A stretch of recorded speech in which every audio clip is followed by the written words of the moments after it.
ஆதிபிதா ஆதம் நபியும் நம்முடைய அம்மா ஹவ்வா அலைஹிஸ்ஸலாம் அவர்களும் சொர்க்கத்திலிருந்து உலகத்தில் இறக்கப்பட்டார்கள். அப்படி இறக்கப்பட்ட பொழுது ஆதிபிதா ஆதம் அலைஹிஸ்ஸலாம் அவர்கள் இலங்கை யாழ்ப்பாணத்திலும் அம்மா அவர்கள் ஜித்தாவிலும் வந்து இறங்கினார்கள்.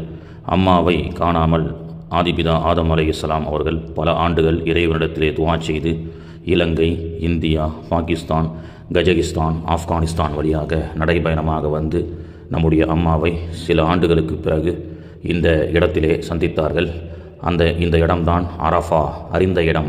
ஆதிபிதா ஆதம் அவர்களும் ஹவ்வா அம்மா அவர்களும் சந்தித்து கொண்ட அரஃபா என்ற இந்த சிறப்பான இடம். இந்த சிறப்பான இடத்திலே எல்லா நபிமார்களும் கால் பதிந்த இடம்.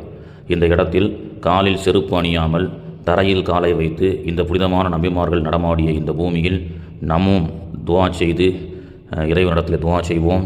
அரஃபா பெருவழி என்பது ஹஜ்ஜிலே ஒரு முக்கியமான நாள். இந்த இடத்தில்தான் அல்லாஹுடைய தூதர் ஸல்லல்லாஹு அலைஹி வஸல்லம் அவர்களும் 1,00,000க்கும் மேற்பட்ட சஹாபாக்களை வைத்து இறுதி பேருரை ஆற்றிய இடமும் இந்த இடம்தான். தீன் முழுமையடைந்து விட்டது.